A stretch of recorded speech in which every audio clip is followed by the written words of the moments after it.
Hi witches, it is time once again to chat about the glorious phase of the moon, and today we are going to be talking all about the new moon in Cancer. So the new moon in Cancer occurs at 10:52 p.m. Eastern Standard Time on Tuesday, June 28th. So it is exactly a week from the summer solstice and 2 weeks from the full moon that we celebrated about 2 weeks ago. Now, because time is a human construct and like fake, this might actually be the 29th for some people, so it kind of depends on when you want to celebrate. However, I will be hosting my Patreon ritual on the 28th, so check that out if you are interested. Now, the new moon in Cancer directly follows the summer solstice. It's a time to kind of reflect and think about all of the things that we have kind of come to terms with or learned in the past season. We're still kind of riding high, I think, at least for me, from that summer solstice energy, so I feel very energetic. But that being said, technically, we have to acknowledge the fact that we are now in the darker half of the year. The days are only getting shorter, right? So we kind of have that summer solstice being almost like the same energy of the full moon, and the winter solstice being that new moon or blank slate where we are kind of reborn in the darkness of winter to arise victorious and glorious in the spring, right? But regardless of wherever you are in the world, whatever energy you are experiencing right now, we can all connect with the new moon in Cancer. Now, Cancer is a sign that encourages us to look inwards and to kind of investigate those softer parts of ourselves that we might hide behind this external shell. It's also a sign that is very much associated with the hearth and the home, with feeling secure, as well as kind of looking back to the past. So it's a kind of a very nostalgic sign. Cancer's ruling planet is the moon, meaning that we will probably experience a heightened sense of emotions, or be able to feel emotions a little bit more deeply, a little bit more intensely, which can totally be overwhelming for people. I totally get it. So in this case, just be easy with yourself. But on the converse of that, you might find that any divination that you do during this particular new moon, or any sort of psychic work that you are doing or engaging in, exploring, what have you, is going to be a little bit easier to do. So a little bit easier divination, getting some really true answers, or messages might flow more smoothly from the universe into you during the new moon. So if you feel drawn to like maybe trying out a new divination method, or just going back to, your tried and true nostalgic tarot deck, whatever that might be for you,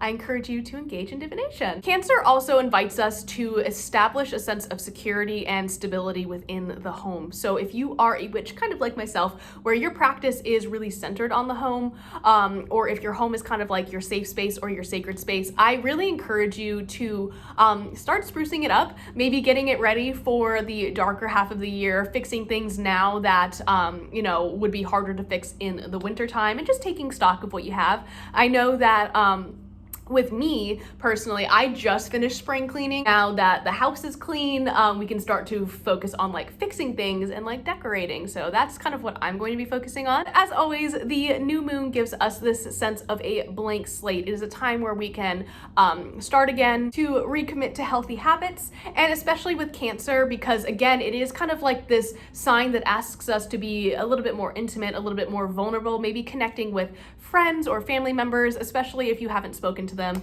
in a little bit. Maybe inviting people into your home or into your space to maybe celebrate the season, to celebrate the new moon, or just to like kind of connect, reminisce on some of the old times, the good times, as well as like generate this atmosphere of positivity, energy, community, and connectedness, right? So by that, your new moon celebration might just be as simple as getting coffee with an old friend. Now, if you are feeling a little bit more witchy and want to, break out the candles and all of that good stuff, let's talk about some spell work that is really great to focus on during the new moon. So any spell work that is associated with developing your intuition, so divination, any sort of dream work is really great to do under this new moon, as well as hearth magic, glamour magic, as well as spells associated with emotional balance and emotional healing, anything having to do with the home or the hearth, as well as fertility or prosperity spells, and of course, because it's a new moon, cleansing and rebirth. So those are kind of like general correspondences that go with the new moon, right? If you are looking to decorate your altar, maybe include colors like blue, orange, black, white, and silver. If you are interested in including crystals in your working, maybe consider using crystals associated with either the moon, which is the ruling planet of Cancer, or Cancer specifically, or alternatively, the water, that element of water. So stones such as moonstone, labradorite, pearl, maybe clear quartz, selenite, again, or anything that is associated with the moon, Cancer, or the water. Now, as a head switch, this video truly would not be complete unless I mentioned some herbal allies that you can use in your practice. So consider including herbs such as lilies, poppy, jasmine, willow, moonwort, or mugwort, any herbs associated with the moon, again, or water. And finally, if you're looking to connect further with that zodiac sign of Cancer, maybe including the birth month flower of Cancer, if you are Cancer perhaps, and that is the white rose. So maybe having white rose petals or having like a vase of white roses, something like that, would be a really great way to celebrate this beautiful moon. Now, the whole reason I make these videos is because I often see people talking about like the astrological significance of like new moons and full moons and stuff, but we don't talk about like the hands-on witchcraft that can be done under this like lunation, right? So for myself and what we'll be doing on Patreon, the #1 spell that I recommend doing, or spell work that I recommend doing under this new moon, is to do a home blessing. This is really great because we just kind of entered into that darker half of the year, like I was saying, where we're going to start focusing on like the harvest. Next holiday is Lunasa, which is on August 1st. So that is kind of our first harvest festival of the year, the first of 3. So I really want to make sure that my home is prepped for that so I can have the most bountiful harvest, so to speak.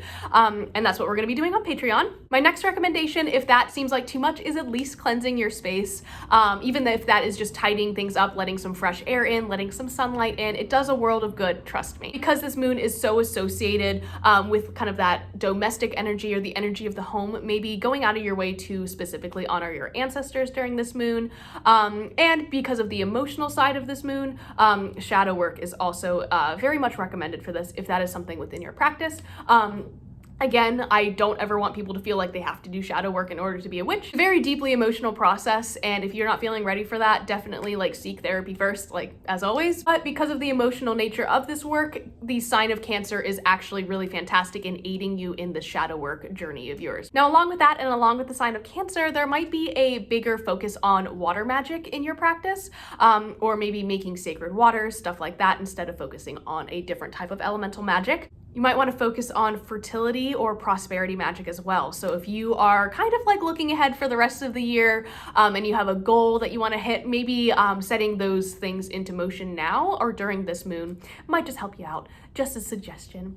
And then finally, any sort of intuitive healing or intuitive works or divinatory workings. Or if you are interested in maybe treating yourself to a massage or a Reiki session, if that is something that you're interested in doing, but maybe haven't done before, consider doing it on the new moon. Trying something new on the new moon is always good. I just feel like it's significant. And any other transformative practices that you might need to undertake. It could be a cleansing, it could be maybe a cord cutting or a kind of rebirth spell, whatever transformation that you need to go through in order to like kind of move on in your path. I love doing that kind of stuff during new moons. It's just like a clean slate and you can kind of emerge a brand new you, yay. So yeah, for me and myself, I will be launching my website on Tuesday. I've like kind of switched over to a new platform and I have like all sorts of really cool stuff that I'm putting on there. I'm really excited. Now, and because I work with Hecate, whose sacred night is the night of the new moon, it just makes it all that much more special. So thank you guys for sticking with me through this video. It was so great to chat with you and I will see you in the next one. Bye.